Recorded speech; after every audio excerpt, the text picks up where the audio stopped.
Bom dia a todos, a gente está iniciando o primeiro Fórum Urbanismo em Foco, construindo ideias, transformando cidades. A gente agradece a todos vocês pela presença nesse dia que será tão enriquecedor. Agradecemos especialmente aos palestrantes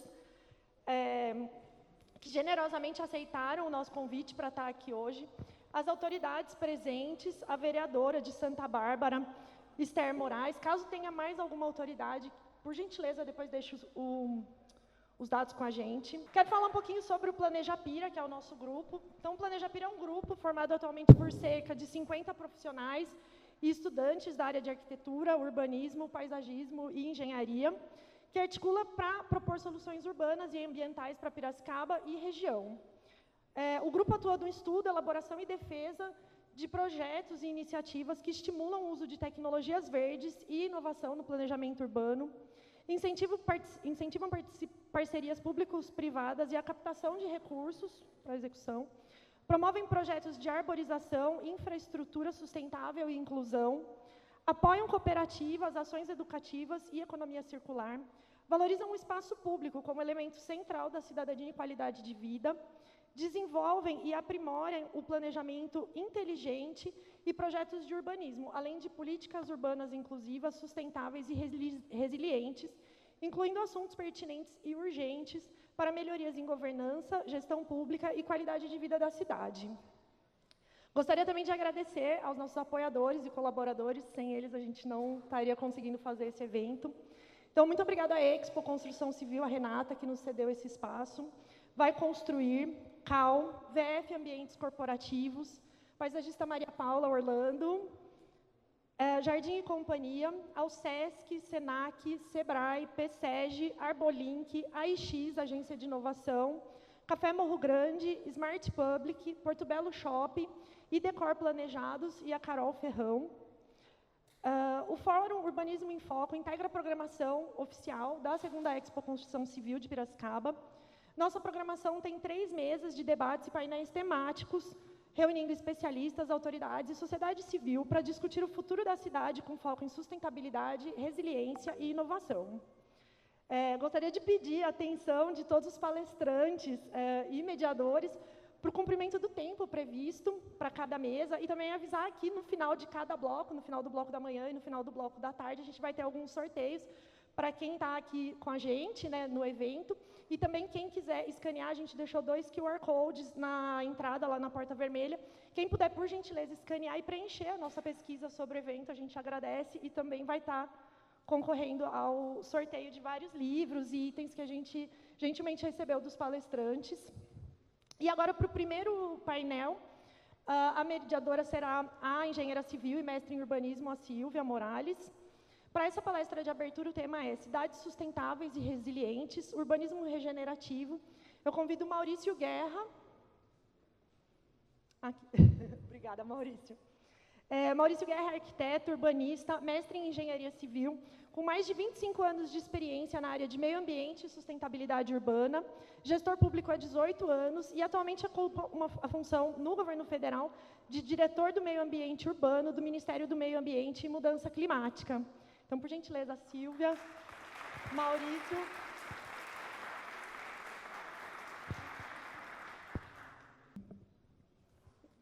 Bom dia novamente a todos e todas.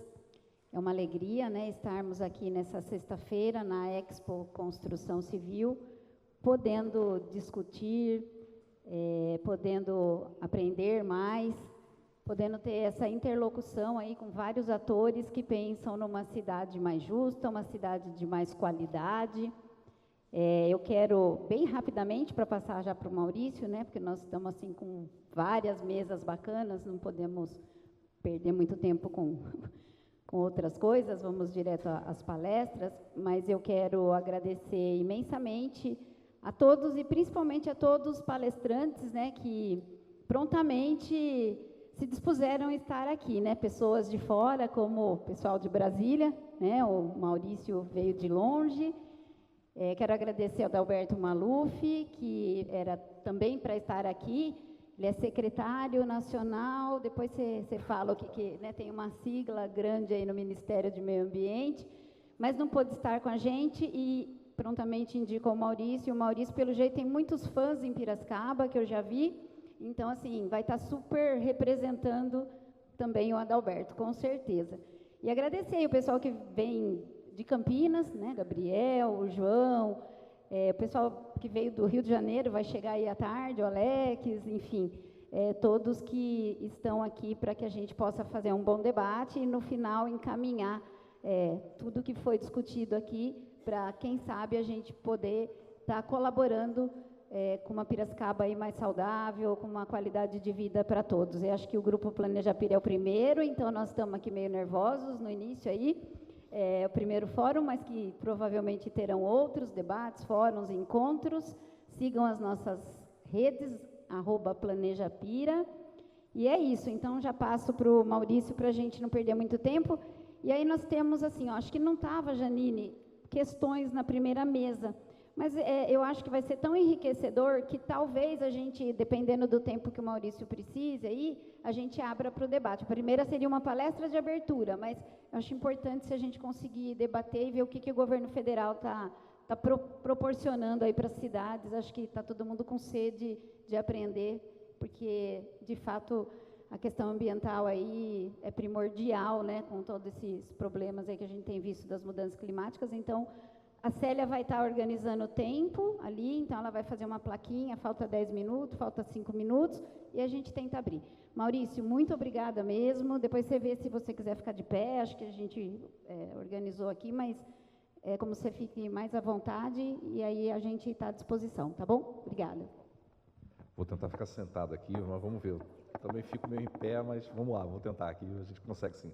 Mais uma vez, Silvinha, muito obrigado por esse convite que foi feito ao Ministério do Meio Ambiente para a gente estar aqui. A gente não poderia jamais deixar de prestigiar esse momento aqui, de estar e trazer o debate também à cidade de Piracicaba, a iniciativa que está sendo mobilizada aqui em Piracicaba em relação às necessidades, né, de buscar essa cidade cada vez mais sustentável, né? Então, obrigado, faço esse agradecimento no nosso secretário Adalberto Maluf, que é o secretário nacional de Meio Ambiente Urbano, Recursos Hídricos e Qualidade Ambiental, né? Então, um nome enorme. A gente usa a sigla SQA, que facilita mais, poderia ser só qualidade ambiental. A gente, na Secretaria, lá reúne a gestão de resíduos sólidos, a qualidade ambiental, né, do ar e combate à poluição, recursos hídricos, na perspectiva do que está apontado para o Ministério do Meio Ambiente, e essa agenda de cidade, que é meio ambiente urbano, no qual eu sou o diretor do departamento, né? Bom, também não poderia deixar de reconhecer o carinho especial que eu tenho aqui pela cidade. Gente, eu vim aqui há 25 anos atrás, eu percebi o quanto eu era jovem e o quanto eu já estou continuando jovem. Mentira, isso já estou velho demais.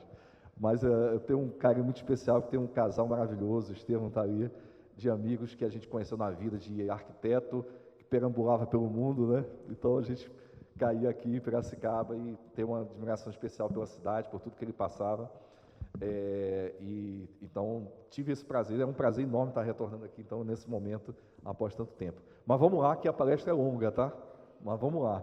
Gente, eu vou trazer para vocês aqui um pouco dos esforços que estão sendo conduzidos pelo Ministério do Meio Ambiente, em conjunto com outros ministérios, ou seja, com o governo federal, numa agenda de reconstrução da política climática e da atuação junto às cidades brasileiras, tá? Então, aqui a gente fala um pouquinho do programa Cidade Verde Resiliente, mas antes disso a gente faz algumas reflexões sobre ela e por que o apontamento por que é tão importante apontar para esse modelo de governança, esse modelo de atenção especial às nossas cidades, tá bom? Vamos lá, eu tenho uma pergunta básica, eu tenho que ver a pergunta, que eu não me lembro toda vez dessa pergunta não, mas é aqui, ó, tá vendo? Eu já esqueci, mas vocês lembram do conceito de desenvolvimento sustentável? Vocês lembram? Já tem um tempinho, hein? Pois é, o conceito de desenvolvimento sustentável falava o quê? Ele dizia isso aqui, ó, eu vou ter que ficar em pé, senhor. Eu vou ter que ficar em pé. Ele colocava aqui, ó, ele tem que atender as necessidades das gerações atuais, sem comprometer comprometer a capacidade das gerações futuras de atender às suas necessidades. Esse era o princípio básico, modelado a partir dos anos 70 e firmado em 87, na primeira convenção da ONU para tratar da questão de meio ambiente. E depois, em 92, na Rio 92, quando a gente monta a estrutura de governança da ONU em relação às questões climáticas, né, cria a UNFCCC, teria a Convenção Quadro das Nações Unidas, teria, a partir daí, as COPs para discutir a questão climática. Teve um conceito também que aprimora esse trabalho, né? E aí coloca a responsabilidade aos Estados nacionais. Devem cooperar em um espírito de parceria global. É bom destacar isso, gente, parceria global. Não é um termo em desuso, não, é um termo necessário e urgente para a atualidade, mas parece que começamos a esquecer o agito do que o mundo está passando hoje, né? Parceria global para a conservação, proteção e restauração da saúde e da integridade dos ecossistemas terrestres, face às distintas contribuições para a degradação ambiental global. E nesse momento, a degradação ambiental global que estava em destaque era exatamente o início do processo de discussão sobre o clima. E aí, todos têm responsabilidades comuns, mas diferenciadas.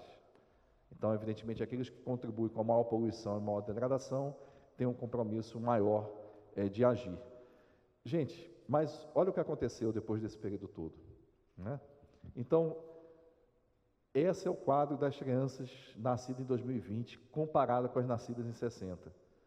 Uma criança nascida nesse período vai enfrentar 2 vezes mais incêndios florestais, 3 vezes mais quebras de safras, 3 vezes mais secas e inundações e 7 vezes mais ondas de calor. A geração daquele tempo não cuidou dessas gerações futuras, né? O problema é que a gente não está muito diferente das gerações passadas, não, né? A gente também parece que não está cuidando muito das próximas gerações, não. Ou seja, os nossos filhos que entram nesse contexto, talvez não, pelo andar da carruagem, vai ter uma situação muito piorada daqui a 20 anos, quando a gente olhar isso novamente, né? Então, esse é o contexto. Gente, desculpa, viu, organização, desculpa. Estou matando a planta aqui, desculpa, gente. Bom, mas aí, quem está intensificando essas alterações climáticas, né? Esse é o quadro que a gente está se deparando. Quando eu levantei essa abordagem aqui, que foi em 2023, esse era o pior dado, que é o vermelhinho ali, ó. Tudo isso aqui são medições de temperatura ao longo dos anos 40 até 2023. O vermelhinho ali tinha sido o pior dado encontrado de temperatura do ar apresentado naquele ano. A gente já, a cada ano, 24 superou, 25 agora já superou.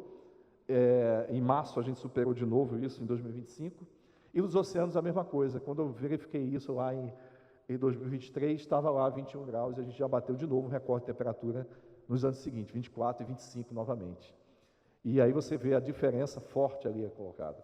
E o que a gente também vem observando? Que todos os institutos de meteorologia vêm apontando pela mesma crescente de temperatura. Então, não há um desvio, não há um ou outro que está assim, todos estão representando o que a gente observa nas nossas vidas, que é exatamente esse aumento de temperatura. E como está isso? A gente tem observado 1,7 de aumento da superfície terrestre, temperatura na superfície, e 1,0 do oceano, gerando uma média de 1,2. A gente já alcançou a marca de 1,5 graus esse ano, mas a média está dando essa, né? Então, é importante destacar que, realmente, o clima chegou a 1,5. E vocês já escutam, né? Todo mundo já ouviu falar dessa métrica de 1,5 graus de temperatura, né? Não podemos superar 1,5 graus. Esse é o quadro. Hoje a gente já está vendo o que é estar com 1,5 graus de temperatura. Então, e aí, evidentemente, a gente observa com muita clareza, com todos os estudos que demonstram isso, que a contribuição está associada exatamente à influência humana, esse aumento de temperatura.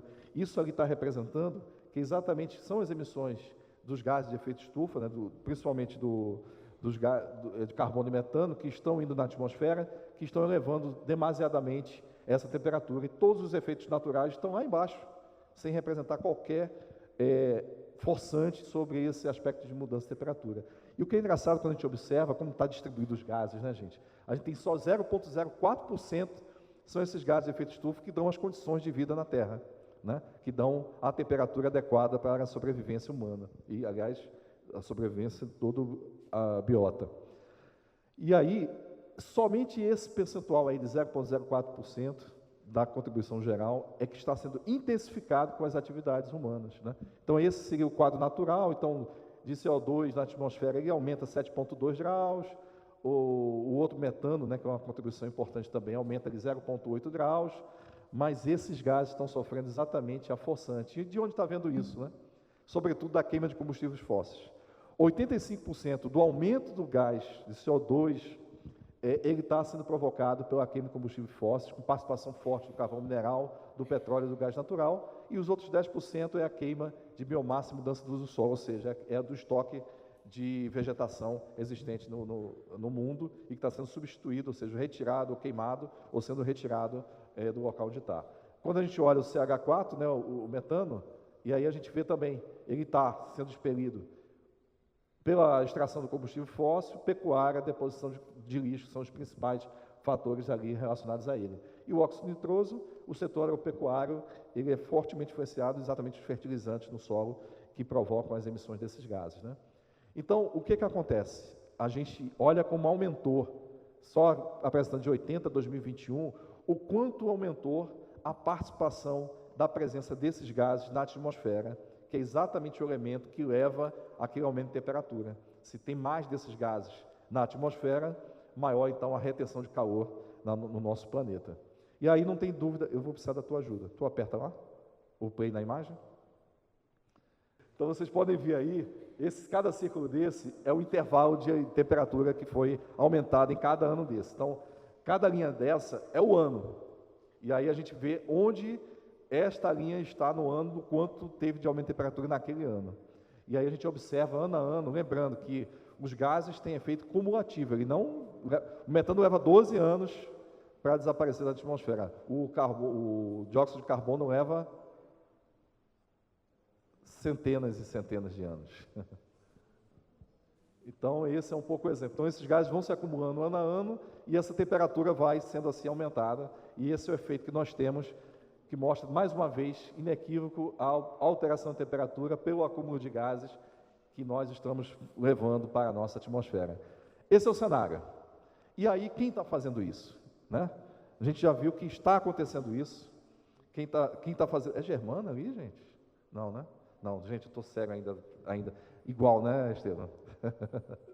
Emissões de gases de efeito estufa, a gente observa aqui agora a contribuição dos países. Os Estados Unidos, ao longo dos anos, é o que mais acumulou emissões de gases de efeito estufa nesse período, e aí em cinza demonstra por combustíveis fósseis e um pouco sobre o uso da terra. E o Brasil aparece em quarto, mas a contribuição decisiva dele é a mudança do uso da terra, que é o desmatamento e a queima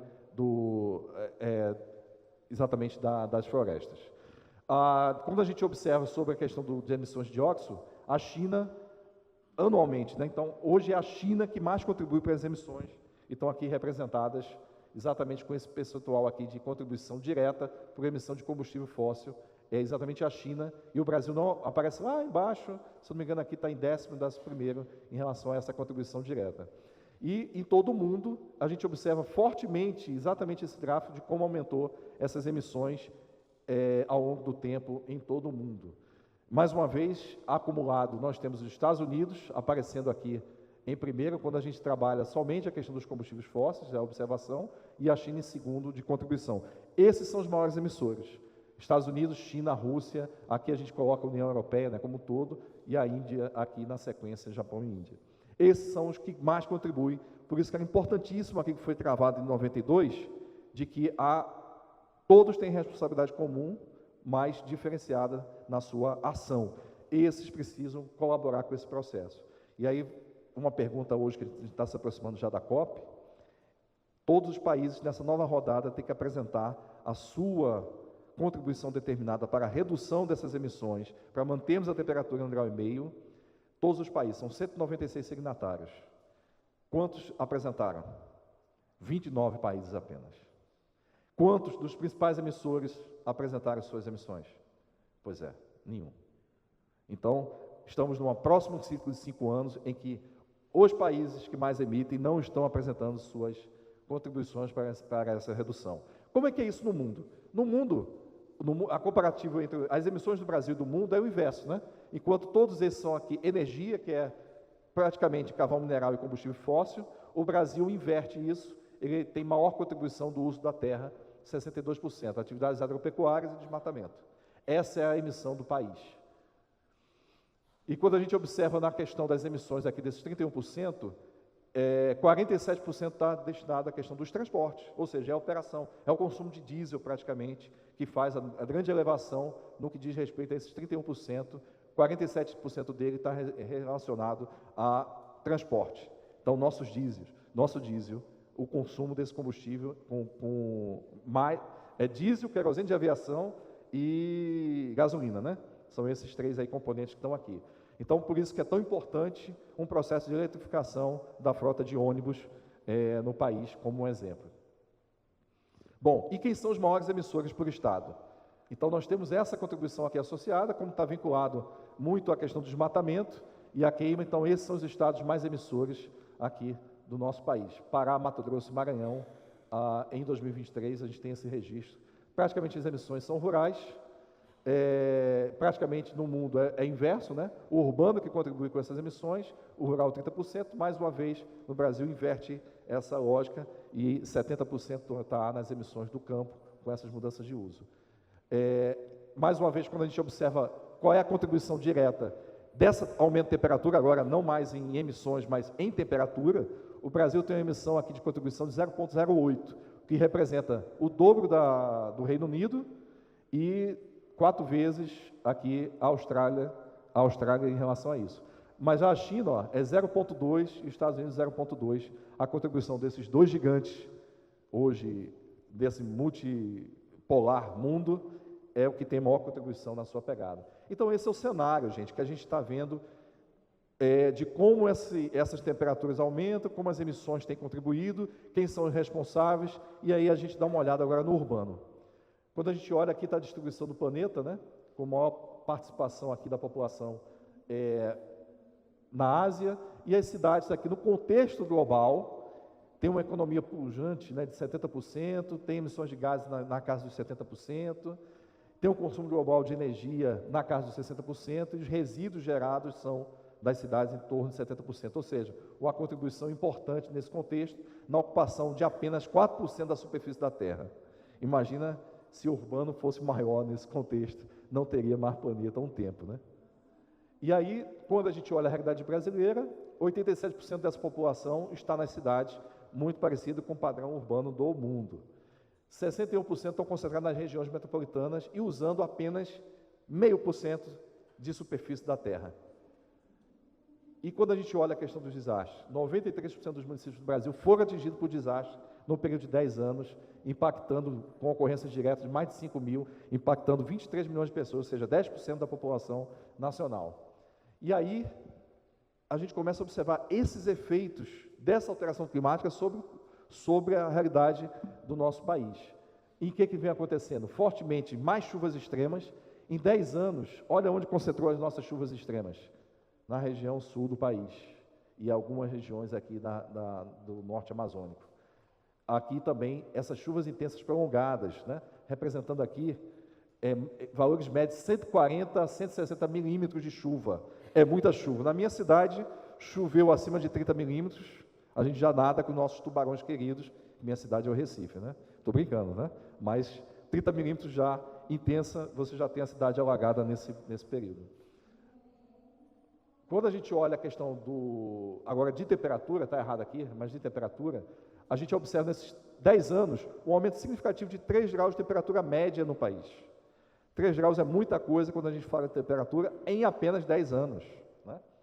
E as ondas de calor também são severas. A gente saiu de 7 dias consecutivos de onda de calor, isso em 2011, para 52 dias consecutivos de onda de calor. Em Brasília, onde eu estou morando agora, foram 114 dias de ondas de calor no último ano, em 2024. Esse ano deu uma amenizada. Mas essa é a nova realidade da gente. Isso é dado de 10 anos. Então, esse é o nosso contexto que está ali colocado. E isso foi percebido, como essa magnitude dos eventos foram ocorrendo, quando a gente fala de secas e queimadas. A gente coloca lá, por exemplo, 40 dos 62 municípios amazonenses declaravam o estado de emergência. Esse ano foi impressionante nesse último ano. Então, cada sintoma desse foi sendo apresentado em nossa cidade. Então, a área de vegetação nativa afetada, né, 129% de 22 para 23, por incêndios no bioma amazônico. Mudança do clima aumentou a incidência de incêndios no Pantanal, resultando em mais de 400 mil hectares de área queimada nesse período. E os eventos extremos aqui a gente destaca com força, né? As chuvas lá em Pernambuco, em 22, deslizamentos em Minas, chuvas intensas no litoral de São Paulo, aqui em São Sebastião, e os últimos 2 anos de chuvas intensas no Rio, Rio Grande do Sul e Santa Catarina, como marcos desse processo. E importante destacar só uma coisa nessa identificação aqui, como a gente era mais espaçado os processos de identificação e como estão se tornando mais regulares esse processo. Essa é uma outra característica da mudança climática. A gente vai perceber que essas intensidades agora acontecem de períodos menos espaçados. Quando a gente escutava de cheia, ou quando a gente estudava aqui na área de engenharia ou arquitetura, eram períodos de ciclos, né, de praticamente ali se imaginava de 50 anos para determinados eventos, de 20 anos para determinados eventos, e agora a gente está com escalas menores de 10 e muitas vezes caindo de ano a ano, ou a cada 3 anos, né? Então, são situações que estão mudando a forma de pensar e ver isso. E a outra coisa é o que a gente observa de impactos observados, 10 vezes mais pessoas atingidas nesses últimos 10 anos, né? Quando a gente observa 2005 para 2023, aliás, desculpa, quase 20 anos, 10 vezes mais pessoas foram atingidas, com contribuição forte de impacto sobre o Nordeste, Sudeste e Sul do país. E, por fim, aqui desse ponto, são as tendências. Está melhorando ou está piorando? A tendência é que está piorando, né? Esta é a realidade. Então, aumento observado de temperatura em todas as regiões, chuvas, né? Redução em áreas secas e incertezas maiores em cada região, chuvas extremas com aumento de magnitude dessas chuvas extremas, secas mais severas, ventos mais fortes e elevação do nível do mar. Essa é a tendência de impactos sobre o nosso país, sobre nossas cidades irão representar. Então, aqui a gente tem os 4 principais registros, né, desses últimos anos, em Petrópolis em 22, Litoral Norte em 23, Amazônia aqui em 23, com a maior seca, a maior vazante registrada em toda a história da Amazônia. Então, foi de 12,66 de vazante, e o Rio Grande do Sul, que a gente verificou lá, e o impacto de morte também foi impressionante no país, em 172 mortos por evento climático extremo associado. Então, essa é a realidade de impacto na nossa cidade. Esse é o quadro da adaptação. E o quadro da mitigação? A gente precisa ter esse compromisso de controlar exatamente os que vão contribuir para o aumento dessa temperatura, que são as emissões dos gases de efeito estufa. Então, nós estamos hoje nessa ascendência aqui, nessa reta ascendente aqui colocada. As políticas que estão ali apresentadas, elas ou implementadas, estão levando a esta, mais ou menos, estabilização, mas com a possibilidade de alcançar esse conjunto aqui. Muito distante do que a gente precisa fazer. A gente precisa limitar a 2 ou a 1,5 grau. Então, tudo que está apresentado até hoje está caminhando para políticas que vão deixar o nosso quadro de temperatura nessa grandeza daqui, de até 3,5 graus de temperatura. E o desafio é enorme. Então, a gente não tem ainda a apresentação de medidas efetivas dos estados nacionais para reduzir essas emissões. O Brasil, nesse compromisso de emissões, de controle das emissões, o que a gente observou é um pouco essa estabilização depois aqui ao longo de 10 anos, né, de 2006 a 2016, a 18 entrando por ali, com uma redução importante das suas emissões, voltou a subir no período de 19 a 20, a gente tem um comparativo, por exemplo, de desmatamento, de mudança de uso do solo, em 16 a marca era de 27% de contribuição das emissões, em 2021 essa marca aumentou para 49%, quando foram abandonadas as políticas de combate ao desmatamento e, pelo contrário, foram incentivados mecanismos de ocupação de terras indígenas, de minério e expansão do desmatamento nesse processo. A gente está agora, mais uma vez, com a retomada de redução, né, vou apresentar no outro gráfico, e nessa perspectiva de que a gente tenha que reduzir, zerar as emissões em 2050, e já temos aqui apresentado a trajetória até 2050 nessas outras marcas aqui. Então, nós temos que ter esse compromisso de redução intensa no processo de emissões. Por que isso? Quanto mais rápida a redução dessas emissões de gás de efeito estufa, maior a chance de aumentar a resiliência e menor serão os impactos dos eventos extremos. Então, esse é o quadro. Precisamos mitigar, precisamos estar preparados para evitar perdas e danos de vidas e de danos ao que está colocado. E aí é importante, como é que está o cenário da cabeça da população? Esse foi um dado de 23 na pesquisa, Silvia, que coloca que as pessoas estão cientes e crédulas que o aquecimento global está em curso.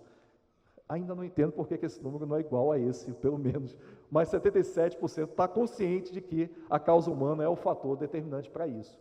E a outra coisa, elas estão preocupadas em proteger o meio ambiente, mesmo que isso signifique menos crescimento econômico e menos emprego. Muito embora quem trabalha com a área ambiental sabe que isso gera mais emprego e mais crescimento econômico quando associado às questões ambientais.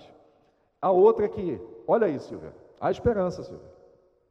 45% já votaram em algum político por defender a questão ambiental. Poucos participaram ainda de manifestação nessa esfera, mas nós temos um cenário que as pessoas estão dispostas a apoiar políticos e políticas que trabalhem com essa questão. E sabe que a responsabilidade está nos governos, nas empresas, nesse conjunto aqui para poder fazer essa transformação de realidade. E a outra coisa importante é que as pessoas estão percebendo nessa pesquisa que os maiores problemas das cidades estão relacionados a calor e aumento de temperatura, começou a aparecer, e também começa a aparecer que a pouca oferta de áreas verdes é um problema forte nas cidades a ser enfrentado. Então, há um cenário importante de visibilidade do que as pessoas começam a ver como isso. E aí aponto que 79% dos compromissos, Gabriel, são dos municípios, né, que devem ser dos municípios. E a outra coisa que ele coloca, muito importante, é que as principais ações que os governos municipais têm que fazer é aumentar e conservar as áreas verdes. Campinas está no caminho, hein? Está no caminho, não está? Está por aqui, ó, de aumentar e conservar suas áreas verdes. 41% já colocam dessa forma, né? Então, e controlar o desmatamento e a ocupação dos seus mananciais também como principais preocupações e que os municípios devem apresentar ações para isso. Bom, esse é o contexto, então, da população. E o governo brasileiro, o governo federal, retomou o processo de governança climática, retomou o processo de reconstrução do clima a partir de 23, com a política climática, que é a cara do Brasil. Assim se espera que façamos, porque o processo participativo de consulta está nesse caminho, e a gente está retomando o processo de construção dos planos clima de adaptação, o plano clima mitigação, aqui chamado de plano clima, quando reúne exatamente todas essas duas esferas. Serão 16, aliás, serão não, estão. Acabou de ser aprovado os 16 planos clima, depois da consulta pública realizada, foi, pelo Comitê Interministerial de Mudança Climática, aprovado os 16 planos de adaptação, e está em consulta pública os 7 planos de mitigação, em todas essas áreas aqui associadas. Eles têm um forte impacto de transição justa, de verificar os impactos sociais, socioeconômicos e ambientais dessa transição, definir como será implementado, ter um forte processo de capacitação e monitorar com transparência a sua aplicabilidade. Então, essas são as questões importantes a serem observadas. Destaco aqui, né, que tem relação direta com as cidades, oceano e zona costeira, de quem tem isso, né? Cidades, e também aqui, cadê? Transporte, né? E transporte também nesse contexto relacionado direto também às cidades. Então, teve um amplo processo de consulta participativa, foram mais de 2.000 propostas coletadas ao longo desse processo, envolvendo 25 ministérios na construção dessa política, né? De cada setorial desse tem um ministério coordenando, e envolvimento direto com ele. Mais uma vez, a gente tem colocado a ciência como referência absoluta na construção dessa direção.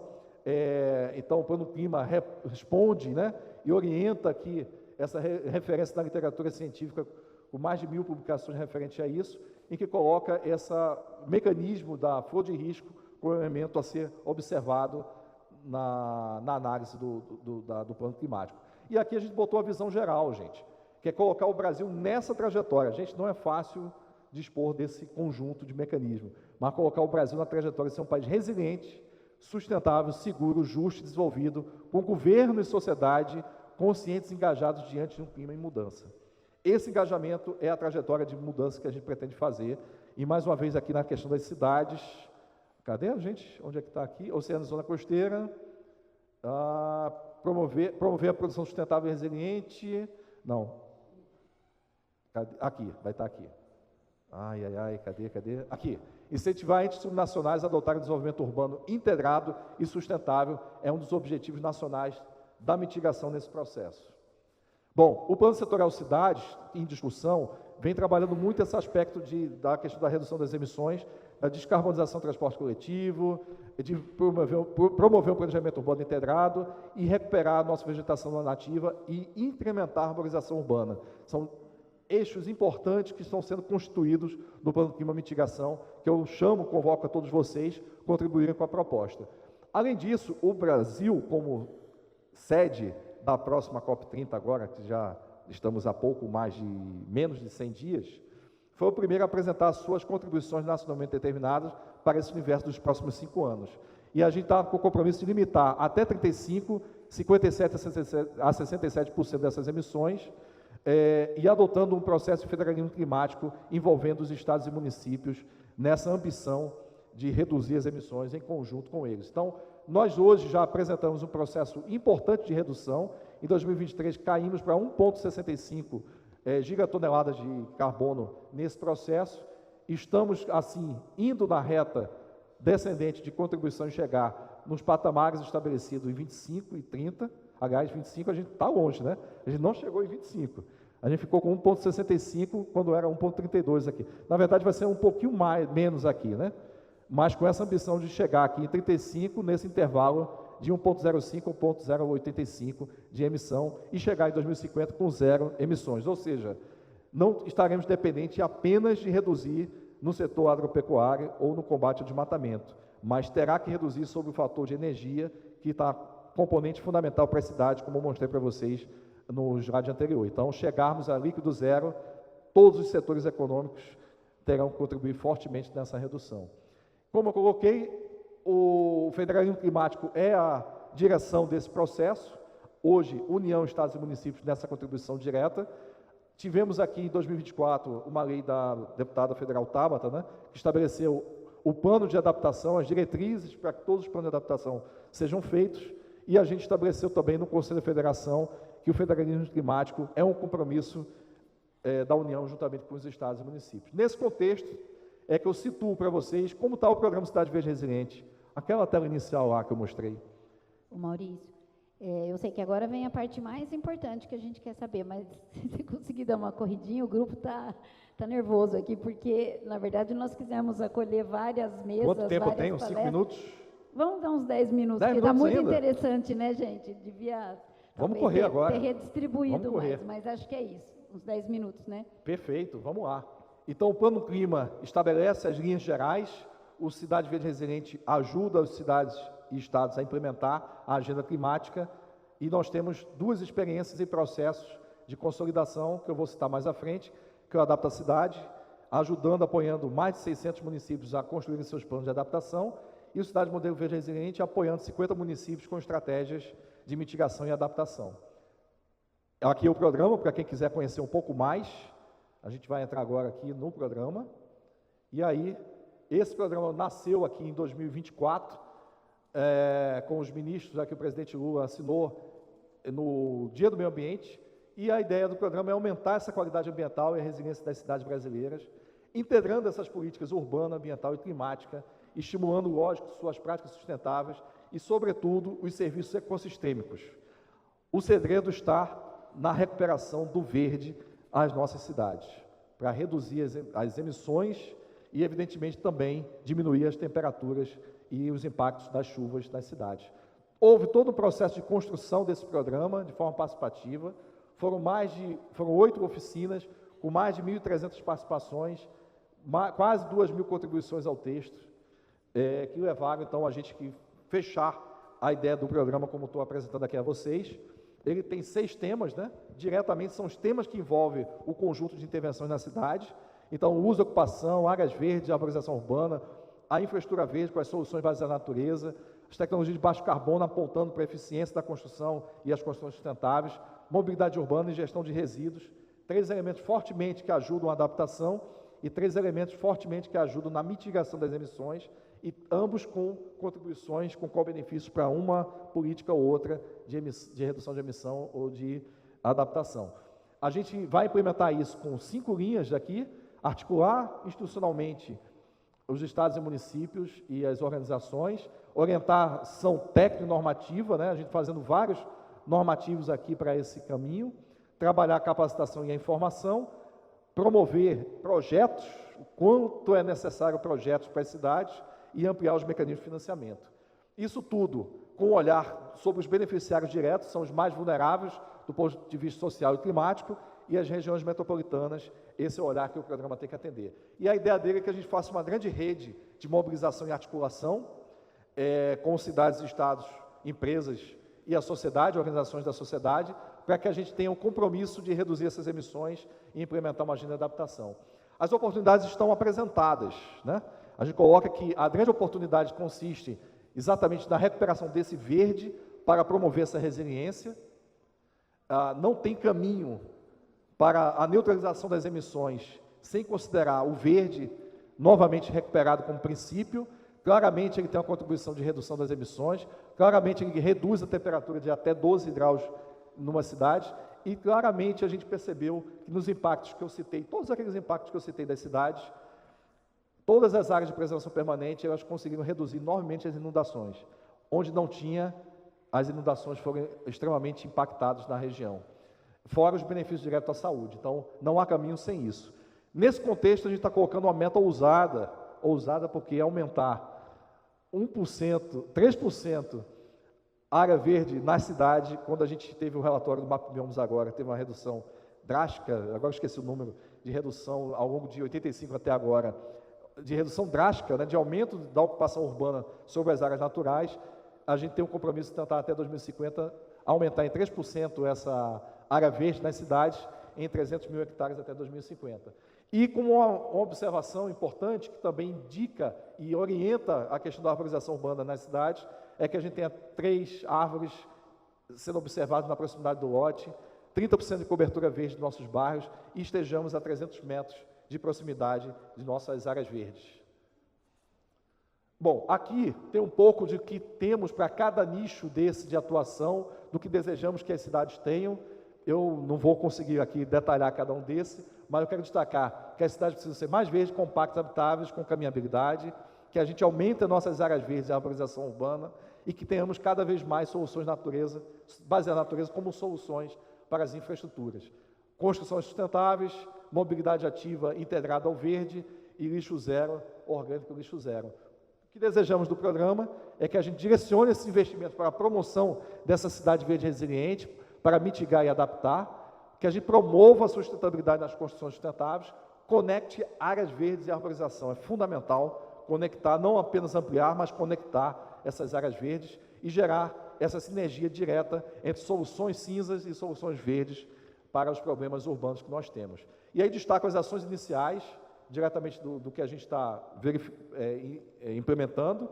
O Adapta Cidade, como eu falei, atuando diretamente no planejamento climático dos municípios, em mais de 500 municípios, tentando atender aqui 50 milhões de pessoas e 25% da população brasileira. O Cidade Modelos, que é um apoio do C40, de ter uma solução acelerada de mitigação e de adaptação em 50 cidades brasileiras. As cidades aqui, ó, tem uma próxima de vocês, Sorocaba, está entre essas 50 cidades, é aqui perto, né? É aqui perto. Sorocaba está entre uma das cidades paulistas, das 50 cidades que serão impulsionadas para que a gente tenha exemplos pilotos. Como normativo, a gente está trabalhando no zoneamento ambiental municipal para que inclua a questão climática e a preservação das APPs urbanas na orientação do planejamento urbano das cidades. A gente vai ter um roteiro metodológico, um decreto que regulamenta a aplicação do zoneamento ambiental, que é previsto no Estatuto da Cidade e na Política Nacional de Meio Ambiente. E a gente está trabalhando fortemente com uma agenda de arborização, com a construção do Plano Nacional de Arborização, a coletânea de arborização urbana, que reúne mais de 70 universidades, e na construção do Manual de Arborização Urbana para orientar as cidades. O plano terminou a consulta inicial na construção das oficinas regionais participativas. Será o primeiro plano nacional elaborado no país, lógico, né? E a gente está com essa consulta que será lançada já, para que a gente feche a proposta final e apresente até a COP. Várias iniciativas estão relacionadas à tecnologia de baixo carbono. Eu destaco aqui que a gente está construindo um regulamento que incentive as construções sustentáveis no país, junto com o Banco Mundial e o IFC, fazendo esse processo. Estamos com soluções baseadas na natureza, trabalhando a Estratégia Nacional de SBN e a norma brasileira de SBN aqui com destaque, junto ao ABNT, um conjunto de profissionais envolvidos. Como ação piloto de SBN, a gente vem fazendo, serão 10 propostas aqui selecionadas, de 122 que nós recebemos no edital Periferia Verde Resiliente.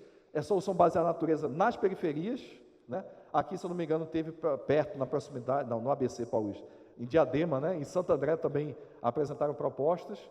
e a gente está fazendo um esforço grande de aumentar o financiamento das cidades, com o Fundo Clima, com o PAC, e destaca aqui o Fundo Clima, que passou de 300 milhões que tinha em 2019, para hoje, em 2023, e nesses últimos anos, para 11 bilhões de recursos sendo financiados para a cidade, e nesse ano o Fundo Clima vai contemplar construções sustentáveis, sistemas de parques e áreas verdes, com arborização também sendo financiado, agricultura urbana sendo financiado, e também recuperação de soluções baseadas na natureza em áreas de preservação permanente, com 1% de taxa de financiamento.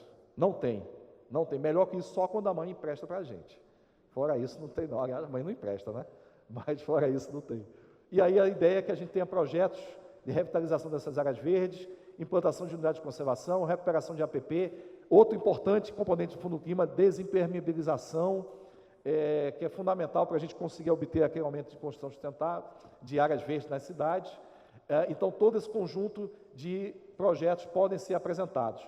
O que a gente espera nessa Copa no Brasil, temos uma trajetória constante de aumento da participação, do olhar à cidade como elemento transformador para a mitigação e adaptação, e a gente quer o Brasil como exemplo de implementação do federalismo climático, com ênfase aqui nos seus processos da agenda urbana de adaptação e de mitigação, com o programa Cidade Verde Resiliente também atuando aqui como referência nessa integração.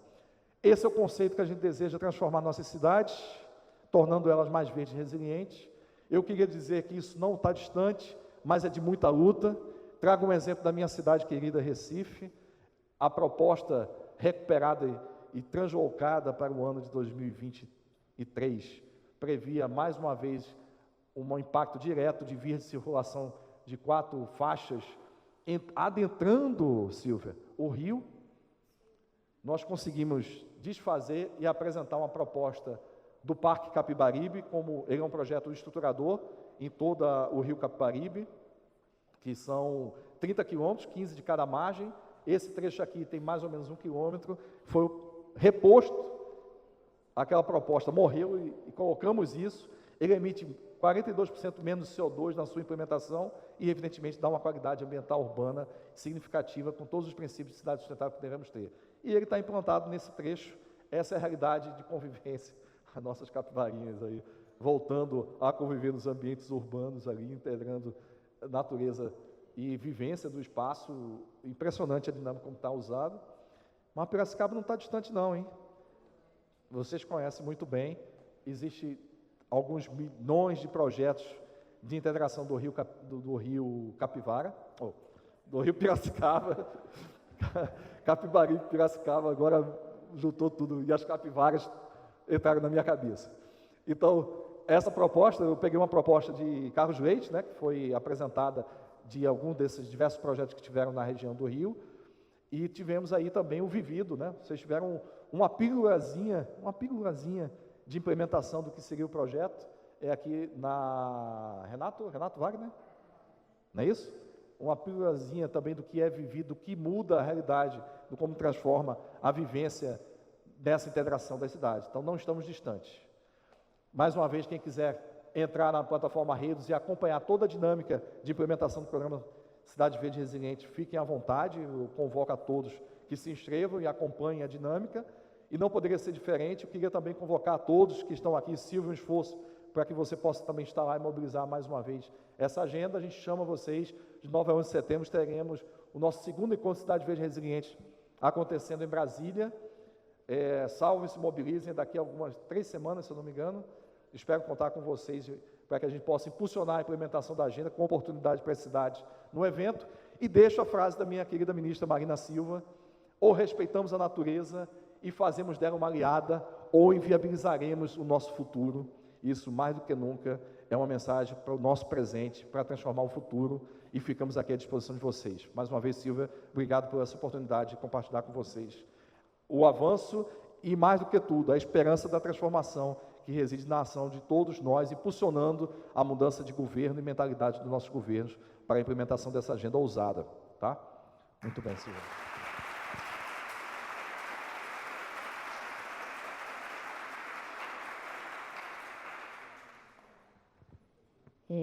Nós é que agradecemos, Maurício, por trazer tanto conteúdo importante. Com certeza, o Ministério do Meio Ambiente está comprometido, né, com essa agenda de cidades verdes, cidades resilientes. Nós vimos aqui quantos projetos, quantos financiamentos, né, quantos pontos importantes a gente tem para que as nossas cidades, de fato, sejam cidades sustentáveis e cidades acolhedoras para todos os cidadãos, né? Assim, a gente fez o Maurício correr um pouquinho, nós estamos no tempo. A palestra seguinte é do pessoal de Campinas, que já tem uma conexão direta com o Ministério do Meio Ambiente, está junto o Marcelo Leão, né, que vai estar aqui na mesa.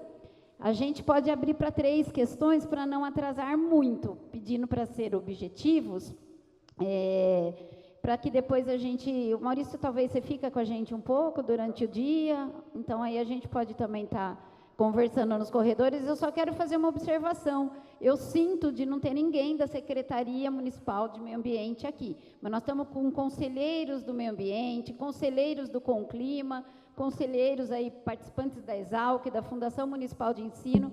Então, acho que a gente faz essa ponte aí com a Prefeitura, da FATEP, porque é muito importante ouvir tudo isso, saber que existe, né, programas, projetos, financiamentos para as nossas cidades, né, que o governo federal está aberto. Enfim, vamos abrir para 3 questões meio objetivas. Conselheiro da cidade, estou vendo a Tuca, então tem vários conselheiros aqui que estão fazendo essa ponte com o governo, tá? E aí depois a gente abre para a segunda e o Maurício fica aí com a gente na hora do almoço e a gente troca uma ideia. Parabéns pela iniciativa e a todos aqueles que cooperaram para que pudesse ser viabilizada, acho que é importantíssimo. Eu espero que Piracicaba possa aproveitar algum financiamento para fazer a nossa cidade uma cidade resiliente e mitigadora também dos problemas climáticos, né? E eu queria perguntar, com bastante preocupação, sobre a questão da exploração de petróleo lá próximo à Foz do Rio Amazonas, se isso está sendo mantido, se foi retirado. Que me preocupa isso, que a gente precisa mudar a matriz energética, acho que tem que pegar outro caminho, não esse, né? Se tiver informação. Obrigado. Mais alguém? Que daí a gente faz bloquinho de 3. Está lá, Melissa?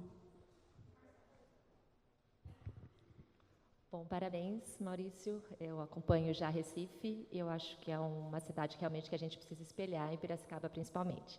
Eu trabalho com construção sustentável, né? A gente está numa feira falando de construção sustentável, então eu também queria entender, eu vi que tem um plano olhando, né, para o ciclo de vida dos produtos, olhando para a indústria, né? Eu acho que a gente tem uma série de recursos que precisam ser olhados desde a origem, né? Quando a gente fala na madeira, produtos focados naturais, enfim, que não trabalhem e não colaborem com essas emissões, né? Então, como que as políticas públicas, que eu acredito que talvez seja aí, né, recomendando produtos com origem sustentável, que esteja olhando para produtos de baixas emissões na cadeia, né, porque a gente sabe que, acho que não veio ali o indicador, né, a construção sustentável hoje ela é responsável por quase entre 30% a 40% dessas emissões. Então, como a gente trabalha essa cadeia em prol dessas ações que são incríveis para cidades verdes e resilientes. Queria te ouvir um pouquinho. Obrigada.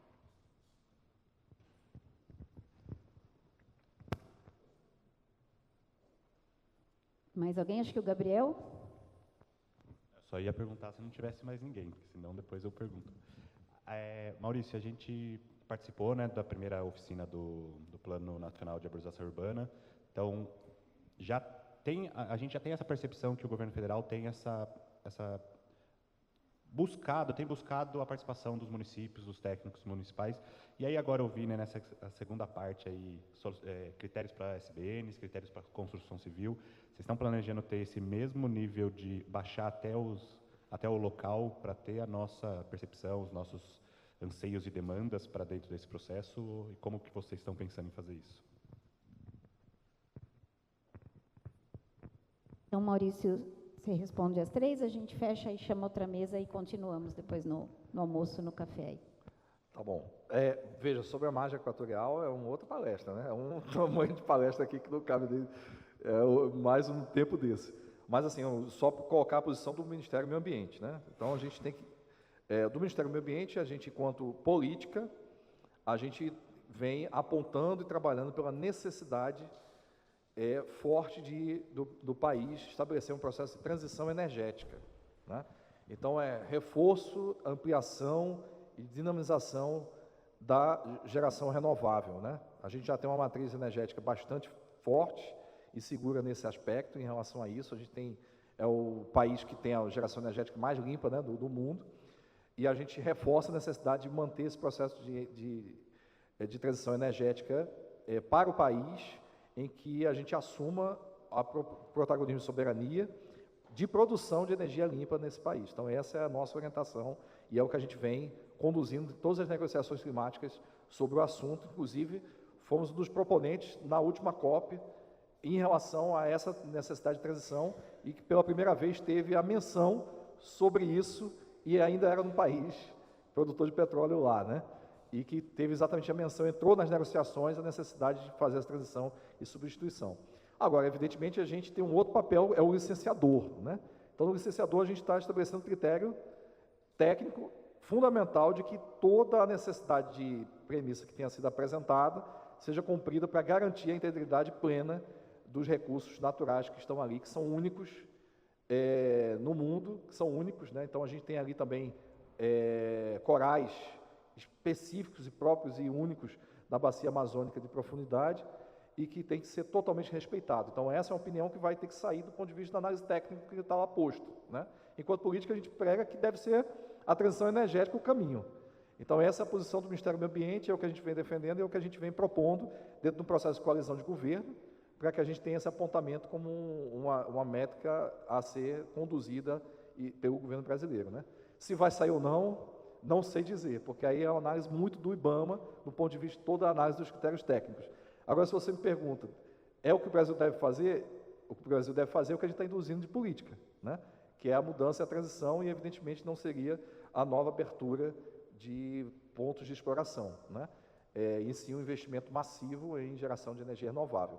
Mas esse é um ponto também em debate, em construção e em discussão com o próprio governo e com a sociedade, que a gente hoje está travando para se estabelecer como ponto de debate.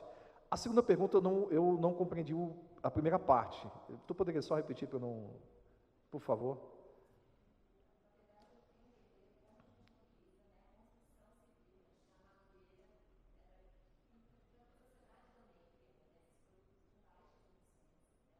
Certo. Tá, na cadeia produtiva, né? Que, puxando também já com o Gabriel colocou, veja, a gente está fazendo um esforço grande, são 19 ministérios hoje que têm alguma interface na relação com o aspecto da construção, né? A gente tem hoje a Casa Civil mobilizando enormemente esses ministérios para que a gente tenha presente soluções importantes desse caminho da indústria. Então, a gente tem hoje 2 principais projetos, né? A Nova Indústria Brasil, um projeto do Ministério do MDIC, né? De Inovação e Desenvolvimento Industrial, e o Ministério da Fazenda com a taxonomia sustentável, que acabou de sair da consulta também sobre a taxonomia da construção, da infraestrutura e construção, em que foi apontado vários parâmetros ali. E hoje nós estamos também com o índice de eficiência energética, né? Os novos parâmetros do índice de eficiência energética em debate para isso. A gente tem hoje um instrumento que é o Secarbo, né, que calcula as emissões de carbono, que é muito usado aqui no Sinduscom de São Paulo, e temos o Cicarb, que é um outro que mede as emissões que é do Ministério de Minas e Energia, que mede as emissões por material, que é o cadastro de emissões desse material. Então, nós estamos impulsionando essas agendas. A Caixa vai lançar um novo indicador agora para as construções financiadas pela Caixa, que é importantíssimo, que isso vai ser lançado, eu não sei exatamente se é agora, nesses próximos meses ou no próximo ano, que é um indicador importante para o setor financiado pela Caixa. A Caixa movimenta, se não me engano, 70% do financiamento da construção civil no país, né? Então, são elementos que a gente vem apontando. E a gente está com esse produto em discussão, que pretendemos regulamentar o incentivo à construção sustentável no país. A gente está no processo de debate em receber as proposições da consultoria, debater internamente e habilitar um processo de participação logo a posteriori, né? Também dessa mesma forma como a gente vai estar fazendo.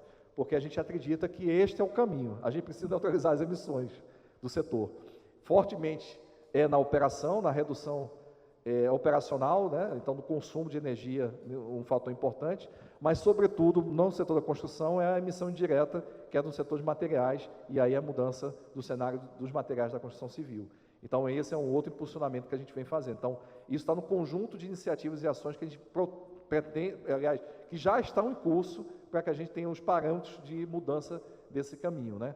A taxonomia vai ser lançada até a COP, tá? A taxonomia é que vai ser um dos principais balizas para esse processo inicial de transformação para o setor, tá? A Gabriel é isso, né? Que a gente vai, após... Esse a gente vai fazer um pouco diferente. Todos os outros a gente está fazendo, construindo o conjunto primeiro para depois ter o texto. Esse a gente vai fazer o texto para depois debater, né? Mas é o mesmo processo, mas será participativo também. Obrigado, senhor. Bom, muito obrigada, Maurício. Foi de grande valia essa palestra introdutória aí para a gente ter um dia muito bacana. Obrigada. Acho que a Janine continua.